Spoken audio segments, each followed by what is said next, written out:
போகிற படம் Parimala and company. Parimala அப்படின்ற பேர் பார்த்தீங்கன்னா 1980s முந்தானி முடிச்சுன்னு ஒரு வெற்றி படம் வந்தது. அதில் அறிமுகமானவங்க ஊர்வசி. அந்த படத்தில் அவங்களுடைய கேரக்டர் பேர் பரிமளா. இப்போ அந்த படத்தில் அவங்க தான் நடிச்சிருக்காங்க. ஒருவேளை அதனால தான் அந்த படத்தை பரிமளா அண்ட் கம்பெனின்னு வச்சிருக்காங்களா அப்படின்னு படத்தை போய் பார்த்தா பரிமளான்ற பேர் ஜெயராமோட பேர். ஏன் அவருக்கு அப்படி ஒரு பெண் பெயர் வச்சு வைக்கப்பட்டது பெருசாக டீட்டெயில் இருக்கா அப்படி ஒன்றும் படத்தில் இருக்கிற மாதிரி தெரில. ஒரு ரைட், ஓகே, நல்ல பேர் தான்.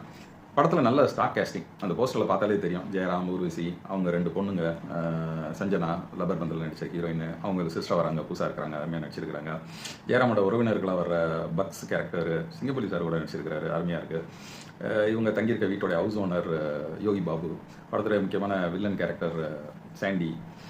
இது ஒரு க்ரைம் ஸ்டோரினால விசாரிக்க வர இன்ஸ்பெக்டர் நம்மளு மிஸ்கின். இந்த மாதிரி இன்ட்ரெஸ்டிங்கான கேரக்டர், வைட்லி அக்செப்டட் கேரக்டர்ஸ் இவங்கலாம், ஆர்டிஸ்ட் இவங்களாம். இவங்களை வச்சுட்டு ஒரு நல்ல சக்ஸஸ்ஃபுல் படமாக தான் இருக்குன்ற நம்பிக்கையில் தான் போகிறோம்.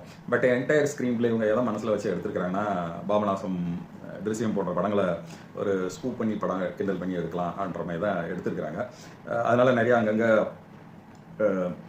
டார்க் ஹியூமர்ஸ் எல்லாம் அட்டாச் பண்ணியிருக்கிறாங்க. பட் பெருசாக நிறைய இடங்கள் அது ஒர்க் அவுட் ஆகலை, ஒரு சில இடங்களில் ஒர்க் அவுட் ஆகுது.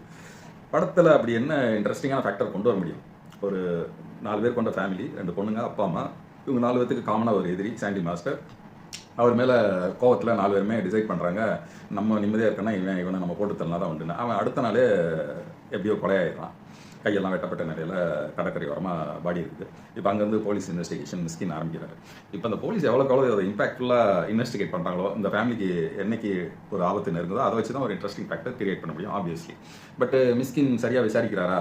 அவரை சுற்றி ரொம்ப பக்கத்துலேயே ஆதாரங்கள்லாம் இருக்குது. ஆனால் அவர் நெருங்காமல் சாப்பிட்டுட்டே தான் இருக்கிற படம் பூரா. இதுவே நம்மளுக்கு ஒரு இரிட்டேஷனாக தான் இருக்குது. ஆனால் அவர் ஏன் சரியாக விசாரிக்கல, ஏன் இவ்வளோ லெத்தார்ஜிக்காக இருக்கிறாரு அப்படின்னு நம்ம ஒரு சொல்கிற குறைய தான் படத்துடைய கதையும் அவர் மேலே வைக்கிது.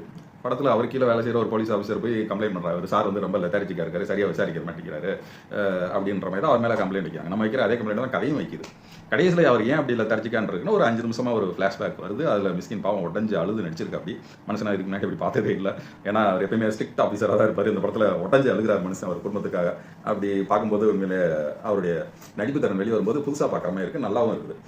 ஆனால் அந்த 5 நிமிட ஃப்ளாஷ்பேக்கில் சொல்கிற கருத்தும் செய்தியும் வேறு, இந்த படத்தை நகட்டி போகிற திரைக்கதை கண்டிப்பாக டிஃப்ரெண்ட்.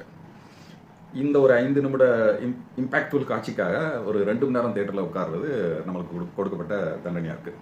இந்த படத்தை பார்க்கலாமா வேணாமா அப்படின்னாக்க, பாண்டியராஜ் பாவம் நல்ல நல்ல படங்களை கொடுத்தவர், சின்ன பசங்களை வச்சு பயங்கர இம்பேக்டான படங்கள்லாம் கொடுத்தவர். மெரினாவாகட்டும், பசங்க பார்ட் 1 பார்ட் 2,